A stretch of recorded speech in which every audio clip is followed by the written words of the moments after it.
Get a deeper connection with the Cougars of BYU sports.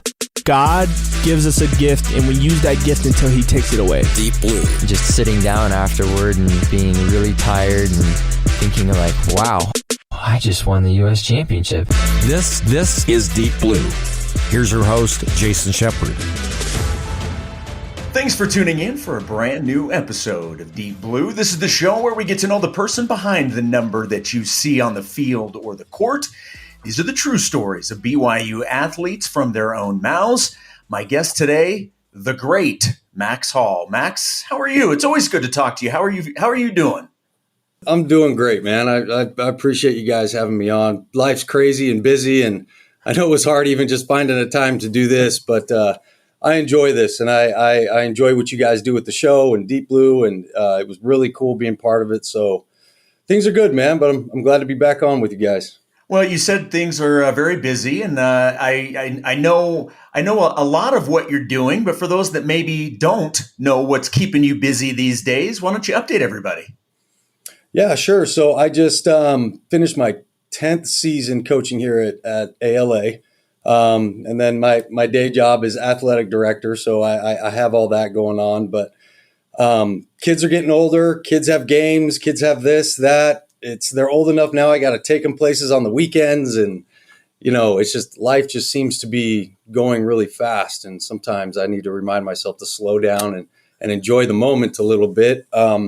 But between that and now, college coaches are coming around the school a lot and to see the kids. And so it's just kind of random things that pop up throughout the day. But junior high football is going on right now. So my son Rex is an 8th grader. So I'm coaching him on the junior high team. So we got that going on. And, it's just kind of day-to-day stuff. But when you really take a step back and look at it, I'm happy with where I'm at. I'm happy with, how life is going. I just got to remember to slow down sometimes. Correct me if I'm wrong. The most recent football season for you guys, 10-2 on the year, and you guys lost in the state semifinals. Is that right?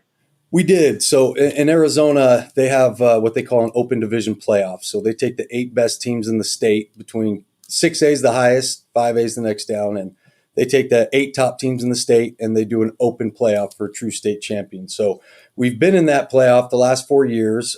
We won in the first round, and then we lost to Basha in the semifinals. Basha had a really good team, and it was tough because it was one of those games we kind of felt like we beat ourselves. We felt like we should have won, and just wasn't the case. So it was a tough way to end the year there. But probably one of, if not the best team we've ever had here at ALA since I've been here. And it's been fun to watch this program grow. And now we have more and more kids coming in that want to be a part of what we're doing, who want to buy into our mission and the values and the way that we do things. And so it's pretty cool to see people starting to want to be part of it and be part of a great culture, but also be part of an elite football program. So that's fun. And hopefully we can get back there next year and possibly win it. But it's going to be fun to see how this next team shapes out. Well, and you're the offensive coordinator. So when you look at this offense, if you were to describe your offense, what type of offense do you guys run? That's always an interesting question, and people ask me that. I think my offense has a lot of spread tendencies to it. West Coast pass game. Nowadays, quick game has basically turned into RPO. So a lot of the quick game concepts are tagged off of the run game and RPO. And really, and I tell people all the time, it depends on what kind of players I have. So this last year, I had 2 really good tight ends. So I ran a lot more double tight end sets and 12 personnel and stuff like that. So that was fun to kind of create that, which I haven't done a lot of in the past. So It's take what the defense gives you, man. It's fun because every week I feel like the game plan, the offense might look a little bit different based on what we're going to see. But at the end of the day, it is a spread. It's a West Coast pass game with, RPO with your base, power counter, inside, outside zone stuff. So that's pretty much it. And then I just scheme it up every week and what I think works best. So it's a blast, man. I would imagine, you're obviously somebody that can speak to this. The evolution of the offense, every offense seems now to be catered towards whether it's realistic or not for the athletes to go to the NFL, it's all about preparing them for that type of offense and going against NFL defenses and things like that. How much has it evolved from a coaching standpoint in terms of the types of offenses that you're running? No, it's evolved a lot, and even the type of quarterback you have has changed a lot. You know, it's no longer hey, I need a 6'5" kid who can throw the ball 80 yards and you know, a lot of play action and pro style type stuff. You know, now everybody's spreading it out. The offensive coordinators now are really creative in some of the stuff they're doing, and it's fun to keep up with guys that I know and talk ball with them. But defenses are getting better, so the offenses have to come up with new ways to do things, right? And so the way that things are going is you're getting away from those traditional sets, and you're getting more into, you know, maybe one tight end sets, you know, 11 personnel, but it's spread them out and kind of see how they line up, and then let's dictate the play based on what they're doing. So there's a lot of check with me's now. There's a lot of options for the quarterback to change the play. And you have to be able to do that so that you're not just kind of like calling a play and hoping that you see the look that you think you're going to get. Because if you don't, there has to be something else. So the quarterback preparation the stuff that I'm teaching my son as an 8th grader, I didn't learn until I was a senior in college. You know what I'm saying? Like I didn't know what an RPO was when I played. And then I went up to Canada, and in Canada, that's all they did was RPOs. And this is before anybody was doing it in the States. And I'm like, wait a second, it's a run play. I can't throw the ball. Like, that's against the rules, isn't it? And they go, so I learned a lot about the RPO game in the box and how to count it and how to read it when I was in the CFL. And it's been cool to just take all that I know and just kind of mold it into what we have. And then, focus on your players. You know, it's funny. You can scheme up the best all you want, but there's that saying, it's more about the Jimmies and the Joes than the X's and the O's, right? So, Yeah. And I'm not talking about just studs. It's, are you preparing your athletes? Are you preparing your players to be able to be smart and process information and make good decisions? And so from the receivers to the quarterback to the center, and it's a lot of time, it's a lot of coaching, but when it comes together, it's beautiful, man. And it's what I love to do. So not only are you a football coach, and you talked about, coaching your kids and dealing with all of the family stuff that keeps you busy, you also have helped found Victory Recovery, which is an addiction recovery center. And obviously, I would assume most people know your story. For those that may not, to the degree that we think they do, you're someone that was addicted to pain pills, and you were able to come through that. So why go through the work of starting your own recovery center? Why was that important for you? I think it was important because, they always say if you're a 12-step guy, the 12th step is, are you going to give back? Are you going to help other people? Once you kind of get yourself back right and get going, one of the things that keeps you on the right track is helping other people and talking about it, sharing your story. And so that's what we wanted to do. But selfishly, that just kind of keeps my head right. When I see other people going through it and I'm able to help them, I remember, hey, I used to be there. I know what that feels like. I know what you're going through. And I think that's one of the biggest, benefits of being in the position I'm in is I've gone through the same thing. So people will listen. People will trust me because this is how I did it, and let me help you do it to get you back healthy. Well, and I think it's something that we're taught is that when we're going through our own tough times, one of the best ways we can help ourselves is to serve other people. And it sounds like that's kind of the way that you viewed it as well. Yeah, it's charity. It's Christ is what it is. It's giving back. It's at the end of the day teaching people how to use the atonement. It's teaching people how to be able to look back up to God. And because when we're in our addictions, we don't want to look up. We want to keep our eyes down. We want to focus on ourselves. We want to be just leave me alone, leave me in my addiction. And so being able to open that back up, let other people back into your life, let God back into your life is one of the main points of it. You have to have a higher power, whatever that is, right? And so a lot of the people I work with are LDS. And so being able to use the atonement in recovery is pretty special, I think, and has its own unique qualities to it. So that's pretty cool how that goes hand in hand well. Well, and addiction is such a serious topic. It affects countless people, and certainly there are many different addictions that people can have. So what is it that helped you the most to achieve your sobriety? Is there one thing specifically, or was it sort of a combination of it all? Oh man, yeah, it's a lot, but I think I can give you the short answer.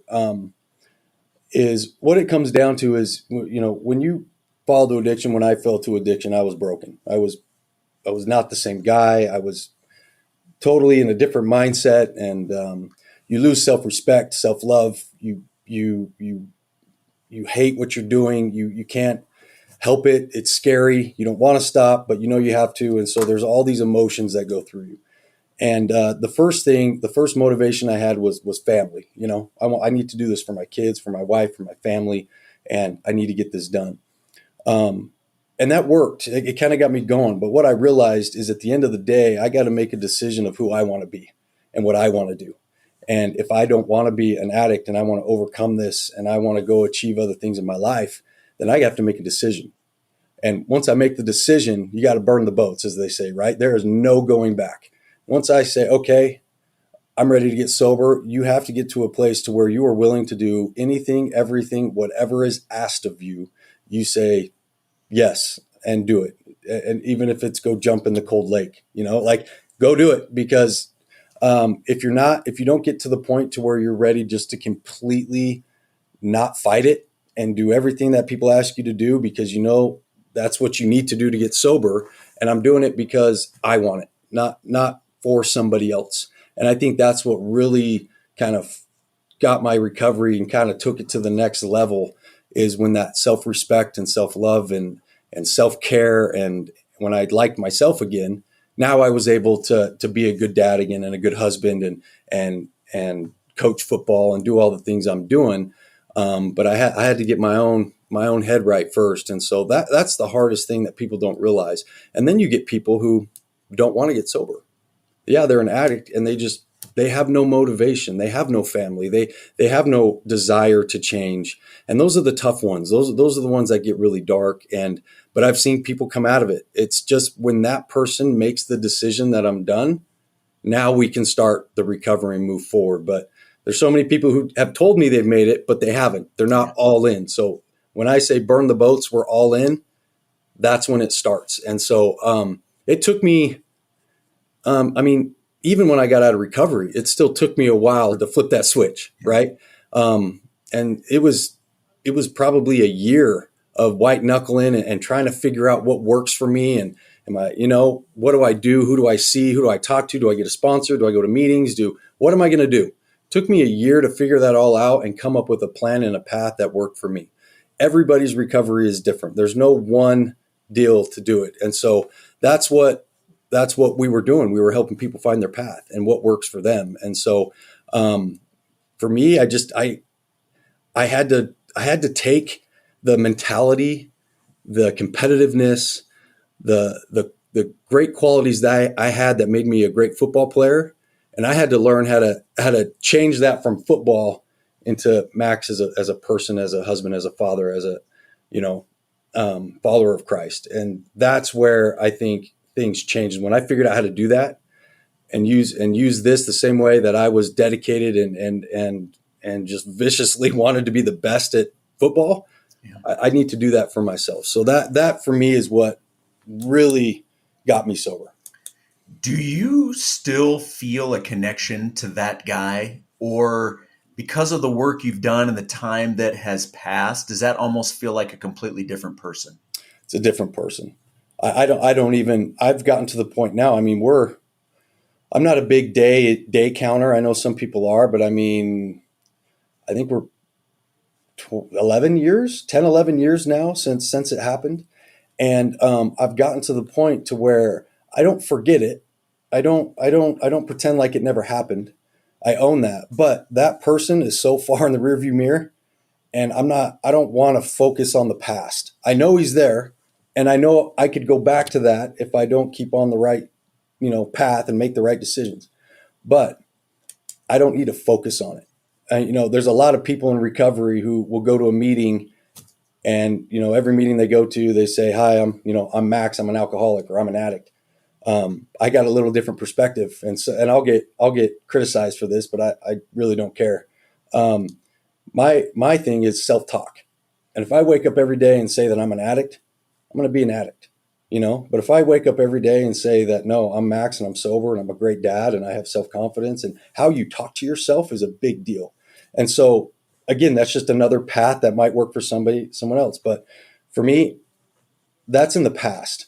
And I'm not going to focus on that because I can't change it. I've learned from it. I know what to do going forward, and I'm going to apply that going forward. No reason to dwell on it, because if I dwell on it, I'm going to get depressed, and I'm going to remember all the bad things that I did and all the ways that I acted. And I don't want that. I want to look forward to the future and focus on the things that I need to do to keep getting better. Isn't that, well, though, exactly what repentance is all about? I mean, because we're taught that, if we ask Heavenly Father to forgive us, and that we repent of what we've done, and He takes that from us, it's not that we're not going to remember it, but the feeling that we had and the self-loathing of it, that part of it's gone. We know we've moved past it. But we'll still remember it because it will help us in the future to avoid it again. Exactly. And we have to learn from it's like being a quarterback. Okay. You threw a pick. What'd you learn? Okay. Next play. Don't keep thinking about the pick. It's the same thing. You made a mistake. Own it. Fess up to it. Learn what you have to do to overcome it and get better, and then leave it behind. Trust that God's going to forgive you, that He really does forgive you. And so it's kind of, when I say leave it behind, it means remember, like, what it is, but I'm not focusing on it. I know where it's at, if that makes sense. It's kind of hard to explain, but I need to focus on who I'm going to be going forward. Because in my opinion, Heavenly Father knows we're going to make mistakes. Heavenly Father knows what we're going through and that things are going to be hard. And to me, my relationship with Him is He doesn't care about the mistakes. He cares about what I do about it, because without mistakes, we can't learn. That's the whole reason why the whole plan of salvation exists and why we're here, right? Is so that we can learn. And I tell people all the time, I could give you a playbook and you could memorize that thing, which God has given us a playbook, right? And He asks us to read it and study it. But as much as you read it and study it, if I gave you a playbook and then said, okay, go play, no practice, no reps, no nothing, you're not going to know what to do. Yeah, you see it on paper, but when it actually hits you in real life, that's a different story. When you got the rush coming at you and you got to stand in there and make the throw, that's different. You learn different. So Heavenly Father knows that, and He's going to throw things at us, and He wants to see how we handle it and how we learn from it. So that's my perspective on it. Is I'm not a bad person because I made a mistake. I made a bad decision. Okay, what are you going to do about it? And that's kind of where my mind goes, and kind of my relationship with Heavenly Father is that's how we do it, and that works for me. For those that have not seen Your Deep Blue that was a couple of years ago now on BYUtv, I certainly highly recommend everybody go check that out. It was fantastic. But for those that have seen it, they certainly know the role your wife played in this whole situation with your recovery and sort of turning things around. Where would you be right now? Not just in recovery, but in life in general without your wife right now? I'd be back over here behind the dumpster probably, just waking up right now is probably what I would be doing. I'd be lost because Kenzie was a huge, not just motivation, and you need motivation. Everybody needs motivation maybe to kind of get going.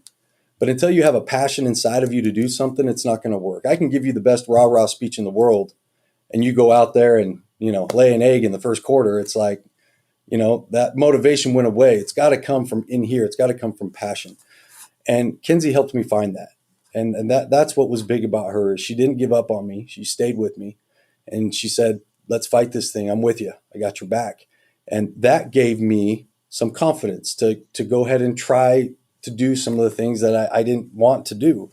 But I said, I need to do these things. And so she just, as a supporter, as a wife, always had my back, always was there for me. And that's a big deal to have somebody like that. And especially your wife who didn't leave, didn't give up, didn't criticize, didn't ridicule, but said, I love you and let's fix it. Let's fight, because that's what we have to do. And so and I could go on for an hour about the things that she's done, but for her to work on herself and to learn about it and not just read books and get counseling on how to handle me and how to handle the situation is just, she put her head down and said, let's go. And that made me like, okay, I'm gonna put my head down and go. Like having a partner, it's like having a workout partner. You work out harder when you got a partner, right? And so that's what it was for me. How's the Achilles doing, by the way? You tore the Achilles in the BYU alumni game a little while ago. Is it fully healed? Everything good? Oh, dude, I tore that Achilles, had surgery. 2 weeks later, I was dunking again. Like, it's no big deal, man. No, the Achilles is doing good. I think I'm finally to a place to where I can run and I don't think about it. Like, I don't think like, oh, my Achilles. It was like that for, it was probably 8 months after surgery when I was kind of starting to walk around, but it took at least a year before I wasn't like worried about it snapping again. So it's doing good. My days of church basketball and some of that are over. But there's a couple things in life that I want to be able to do. I love to ride my mountain bike. I want to be able to play golf. I want to play pickleball with my daughter, who is a phenomenal pickleball player. And I want to be able to move around, throw the ball with my kids. So it's funny, as life goes on, you think more about longevity than you think about like performance right now. It's like, I want to be able to move 10 years from now. So taking care of your body and your mental health as well just kind of keeps you on track. So it's doing great. It kind of aged me a little bit, but it's doing fine now. So I do want to bring it back one more to your recovery. Obviously, usually in a situation like that, doctors will prescribe painkillers after surgery. You chose not to go that route for obvious reasons. And I don't want to maybe make this sound overly dramatic, but how big of a moment was that for you to realize that you were in a place where you could make that decision? Yeah, it was funny because so there's a tool that we teach people, and that tool is you need to be ready for the answer before you get asked the question. So I know in my head, if I ever have to have surgery or if I have an injury, the answer is no. I'm not going to. So don't think about it. Don't dwell on it. Don't think maybe, I can fake some pain. Like that's the addict talking to you. You have to say, look, I'm done. I'll figure it out. I'll endure the pain. I'll take some ibuprofen. I'll do whatever. All right. So as soon as that happened and I knew I had to get surgery, I actually had people come up to me right away like, hey, how are you going to handle this? And I already had the answer. I said, I'll be fine. It's going to hurt. It's fine. I've hurt before. Like I'll get through it. It'll be a moment. And so, but here's how the adversary works. This is how addiction works. We go to the doctor's appointment, the nurse, she's like, okay, we're going to prescribe you this, Percocet. And I said, and I brought my wife with me on purpose. Right. So it's just a tool, even though I probably would have been fine. I want to make sure. So Kenzie, come with me, listen to me, tell the nurse that I'm not going to get this stuff. Okay. We're going to be good. Well, day after surgery, I'm in pain. I'm in pain and I'm gutting through it. My phone dings. I get a text message. Your prescription of Percocet is ready at the pharmacy. And I'm sitting there like, Kenzie doesn't know about this. She thinks that I told him no. Yeah. And there was a moment, right? I had a moment where I was like, ooh, no one would know. That's the addict talking. But I have so much time and I've worked on myself and I have the tools that I can identify it right away and be like, nope, nice try. Hey, Kenzie, look at this text message I just got. Now that I've told somebody, now the obsession of it kind of goes away. Well, I already told her about it. There's no way I can do it. So that's just a little tool, a little trick that we have to learn as addicts to keep our mind in the right space and not let that addict mentality take over.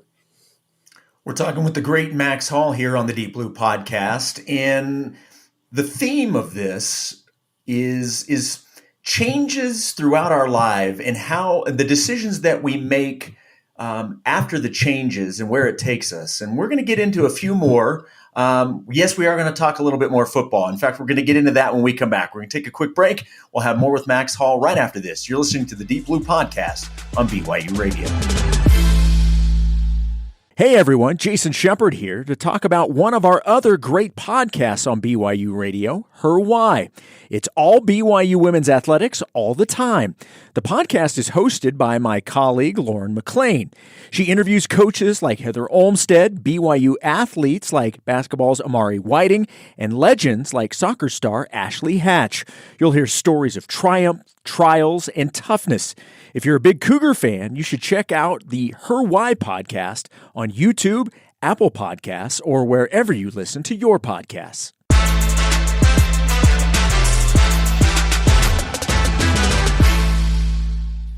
You're listening to the Deep Blue Podcast here on BYU Radio. I'm your host, Jason Shepard. My guest today is former BYU quarterback Max Hall. And look, Max, we in the first part of the podcast, we talked about your road to recovery, and obviously that was a big decision that you made to get yourself in the position that you are today. And so what I really wanted to do for the rest of the podcast is talk about some of the other big decisions in your life and some of the changes that you went through. And so let's bring it back to football, because I'm going to assume that because of knowing how competitive you are and knowing certainly how good you were at the position of playing quarterback, I'm going to assume that's something that you strive for most of your life. At what point did you realize this was what I wanted to do? Oh yeah, that's a great question. So it's funny. I grew up as a kid. I was a basketball guy. My first love was basketball. And played starting as a little kid. And, back then the club scene wasn't as big as it is, but like AAU was around. And, I was on a couple different teams. And I thought I was going to go to ASU and play basketball. That's what I thought. I wanted to go to ASU, and then I was going to go play for the Phoenix Suns, right? That's what I thought I was going to do as a kid. And then, I played my first year of tackle football, I think when I was 12. And I hated it. I remember I came home from the first day of practice in tears, sitting in the hot tub, just like, because they made us run and hit. And I'm just like, I don't like this, Dad. Like, I'm not doing this. And I was like, no, we signed up. You started. You're finishing it. Like, you're going to do it. Well, the next day at practice, I'm a receiver. And the coach is like, hey, we need to find a quarterback. Can anybody here throw? Well, I was also a baseball player. I was a pretty good pitcher. I had a good arm. I said, well, I pitch in baseball, and I'll try. So he goes, all right, Hall, get up there, throw a slant route. And I took a 3-step drop, threw a slant route, and played quarterback ever since. So that's how I became a quarterback. And then it really was probably my sophomore year in high school where I'm like, oh, man, I might be a better quarterback than I am a two-guard, and I'm not sure if I'm going to get the height to play basketball. And turns out I can spin a football better than I can shoot a basketball. So I started getting a lot of recognition in football, started getting some offers and ended up just kind of taking off and fell in love with it. So that's kind of how I came. And then, it was still, I want to go to ASU.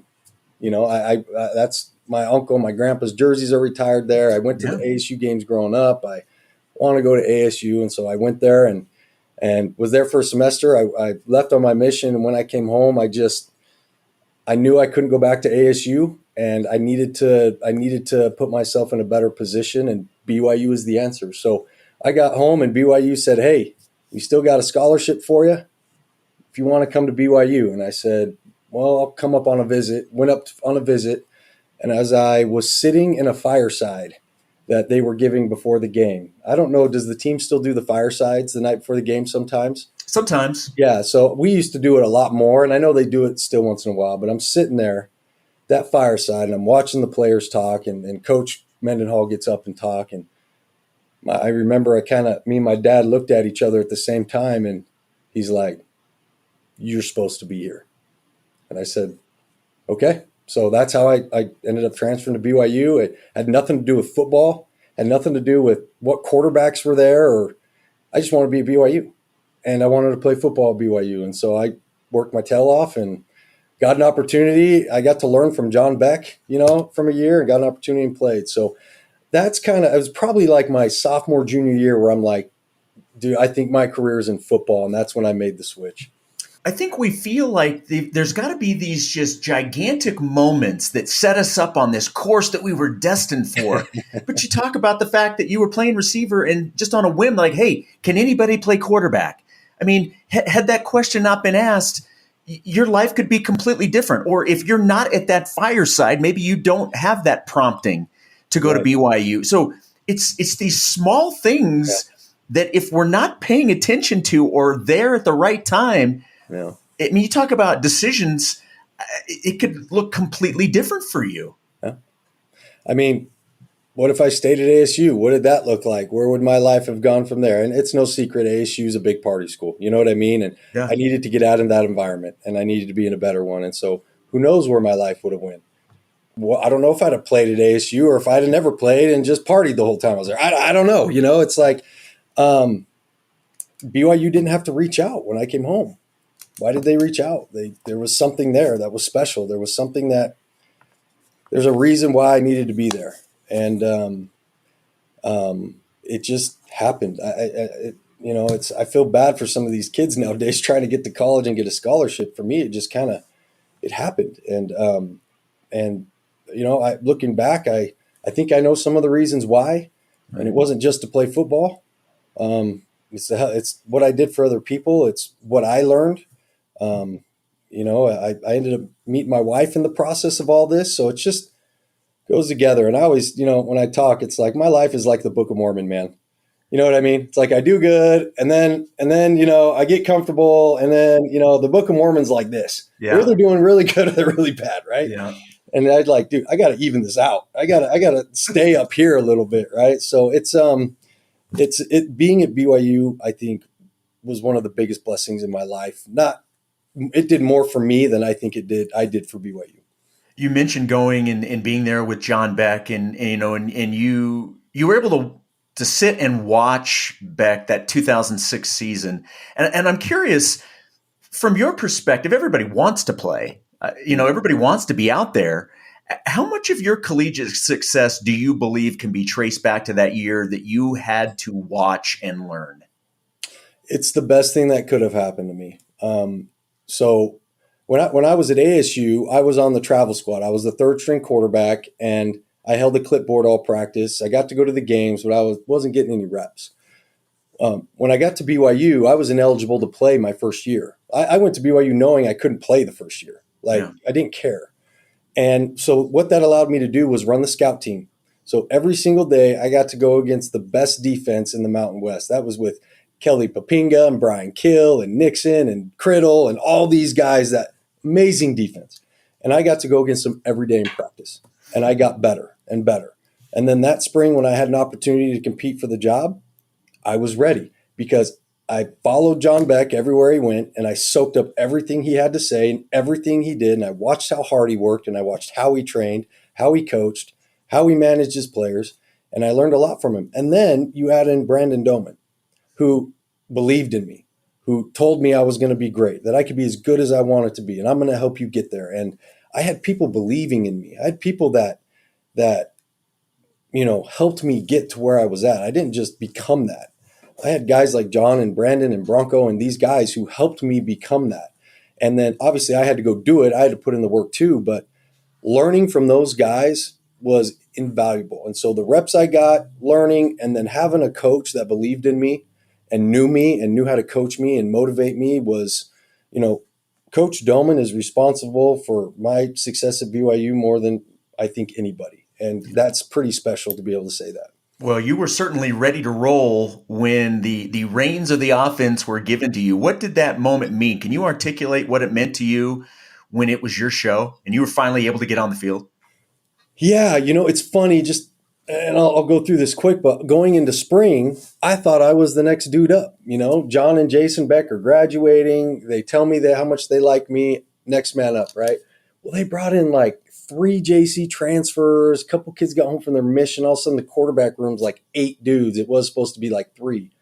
And I'm like, what the heck? I thought I was supposed to be the guy. Like, why are you bringing all these guys? And it's competition, right? And it made me better. So I remember at the end of spring, we were doing it off touchdown drives. That's who the starter was going to be, right? And I think it was 21 touchdown drives through spring, and the next closest was 7. So I'd done what I needed to do to win the job, and then when they did finally name me the starter, kind of going into the summer and into the season, that's when everything mindset-wise changed. And this is what I learned, not right away, but as I did it, is it's not so much about how I prepared myself. I know I'm going to prepare myself. Like I'm an addict. I'm crazy. I was addicted to football. Like I couldn't get enough of it. I was going to watch film and work. I was going to outwork anybody. But I got to prepare my teammates. I got to get them ready to go because I'm only as good as my teammates, right? And so preparing them and doing everything with them and creating relationships, I was able, for whatever reason, I had the quality of being able to take a group of guys and elevate them, and take a group of guys and they believe that we're going to win because I got Pitta and I got Collie and I got Harvey. They got me. And there's this feeling of we put in so much work together, we can beat anybody. And we had an invincible feeling. We thought we could beat anybody. And I think that's what made that team so great.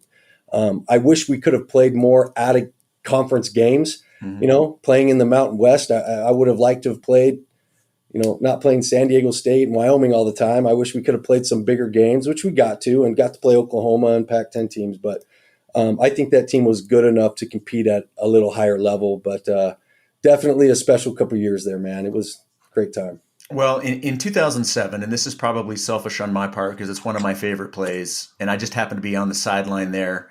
It was earlier in my career, so I got to witness it. I mean, the catch was right in front of me. The 4th and 18 to Austin Collie, obviously leading to the victory over the University of Utah. From a football standpoint, where does that game in that moment rank for you? There's 3 moments in my career that stand out, and I have a hard time ranking them sometimes. The 4th and 18 play was special because it was my sophomore year. It was my first time playing Utah. We're losing at home. I'm not playing well, and it's game's on the line, right? And you could feel going into that drive some doubt. You could feel it. You could just feel like, are we really going to go the length of the field and however many minutes were left? It wasn't like 1 minute, but it was getting towards the end of the game. I can't remember how much time. And first down, second down, third down, I had taken a sack. We're 4th and 18. And I'm like, crap. And I look over at the sideline, and Coach and I, if you know Coach and I, he's just Coach and I. Like, he's awesome, but he's Coach and I. And he's just like glaring at me like this. And he goes like this. He gives me a fist. That's all he gives me, which means a go route. Didn't give me a formation or nothing. So I'm like, okay, let's go Trey right. Let's go 4 verts. And at the last second, I tagged Austin on a little stutter, like a stutter go. And if you ask Austin, he's like, that was a stupid call because they're not going to bite on a stutter go, on 4th and 18. I'm like, do it anyway, right? Like, do what I tell you to do. So he runs it, but as he stutters, I get out of the pocket and the DB's eyes go to me and he goes right by him. And I had a separated shoulder in that game. I had separated my throwing shoulder, a grade 3 separation, the week before versus Wyoming. So that throw, Jason, that took everything I had to throw that ball about 40 yards. Some people don't know that I played that game with a separated shoulder. Like my collarbone's almost sticking out of my skin. And so everything I had, and when Austin caught that, it was like game over. And we hadn't scored yet, but it's game over. That play, when Austin caught that ball, that's the loudest, in my opinion, the loudest I ever felt that stadium. It's like I had 100 speakers around me and just a vibration and you can't hear. And it's like the place is shaking almost. It was just like the adrenaline rush you got from that was just unbelievable. And, so that was special, right? And then you got my senior year, you got 2 special moments. You got the win against Oklahoma, which probably is my signature win, you would say.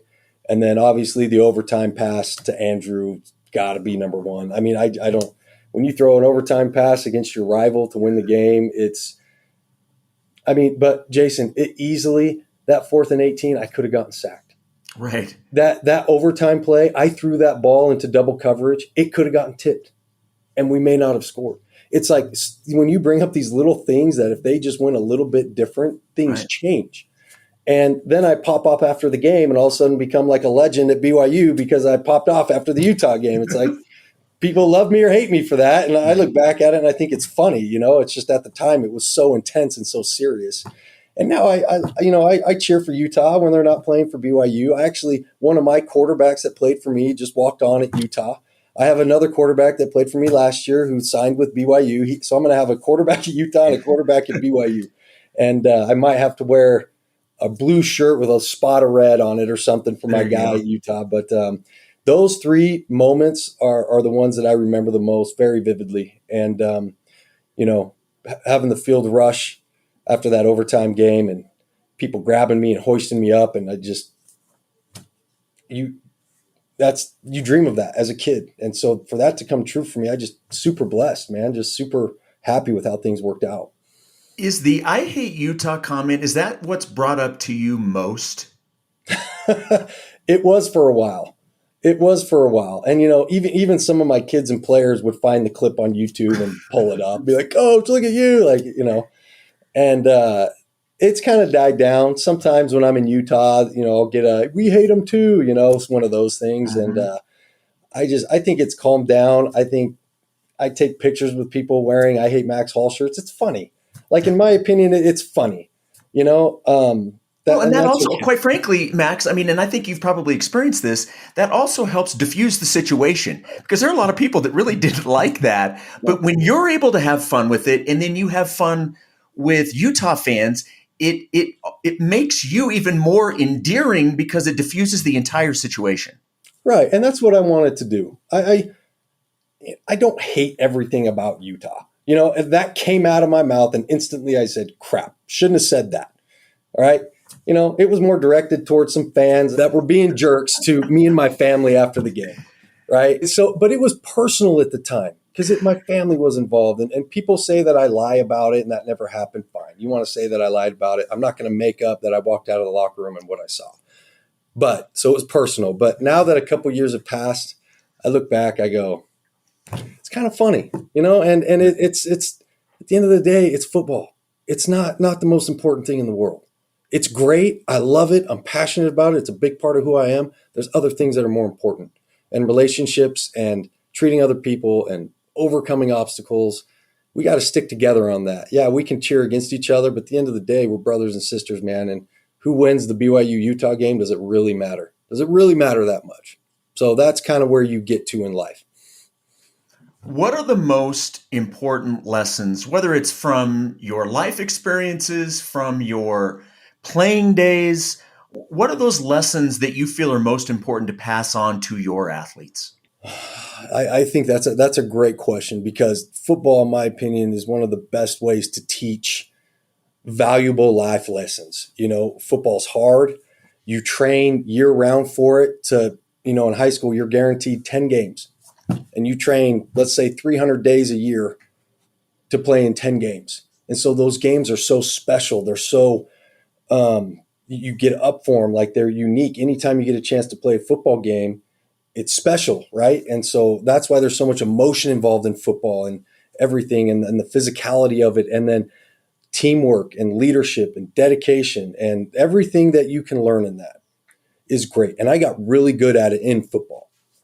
The key is being able to do it in life. How do I take overcoming adversity in football, which might be we keep jumping off sides or I can't complete a pass, overcoming that adversity at least teaches you how to do it. But it's a lot harder in life to overcome an addiction or people get a divorce or they lose a child or they're suffering from depression or they're whatever. That's harder to do than to go back the next series and complete a football or not jump off sides. Does that make sense what I'm saying? Yeah. But at least you learn it. And then it's like, okay, well, to overcome that, I had to refocus. I had to motivate myself. I had to get my team together and ready to go. So that's what I do in life. I have a team of people that are around me that I love and that I trust that can hold me accountable if need be. And I have people that I can rely on, just like I relied on my teammates when I played, because I can't do it alone. And that was one of the hardest things to realize, is Max Hall can't do it by himself. As mentally tough as I thought I was, can't. You need a team. And that's probably the biggest thing that I learned going forward, is you need people around you that want you to be successful. And if you can, like Chad Lewis's book, Surround Yourself with Greatness, right? When you surround yourself with the right people, you'll be amazed with how your life changes. Max, I cannot thank you enough for being willing to do this. This was a thrill for me. Like I said, I covered your career, but I've also been a fan of yours. I've had an opportunity to interview lots of times, over the years, but I really appreciate you being willing to do this and to talk about the things that you did. Whether you see yourself as an inspiration or not, you certainly are. And I hope you know that in what your story can do for a lot of other people. So thank you so much for being willing to share it. I appreciate it. Yeah, absolutely. And that means a lot to me. Thank you. And, I've talked about my story a lot, but it doesn't get any easier. I could probably get through it without crying a little bit better, but those emotions are still there. They're still real for me. The emotions of shame and guilt will come up. The emotions of regret come up. And it just kind of is a reminder for me that I'm not going back there. Right. And so for someone like you to say, that it's helping other people and it's inspiration, that means the world to me, because I don't know. I try my best. I do my best. And if it really does help somebody, the gratification from that is as good as it gets. So thank you, Jason. I appreciate you having me on and you guys making this work, and kind of the whole Deep Blue thing that we did. I can't tell you how many people just loved what you guys did and how you did it. And a lot of compliments to you guys on what you're doing. And I haven't seen all of them, but I've seen some of your other ones, and I just think it's fantastic. So you guys keep doing what you're doing. I'm glad we got to do this, even though I was kind of had a crazy morning, and this was good for me, kind of reset me, and I appreciate you taking the time to do it. Well, I appreciate it. It was an absolute thrill for me. Thanks again, Max. I appreciate it. You got it. Thank you. All right. My name is Jason Shepard. Ben Hall produced this episode. Deep Blue's senior producer is Cleon Wall. You can download and subscribe to Deep Blue on all podcast platforms, or find all episodes on the BYU Radio app. Deep Blue is a production of BYU Radio.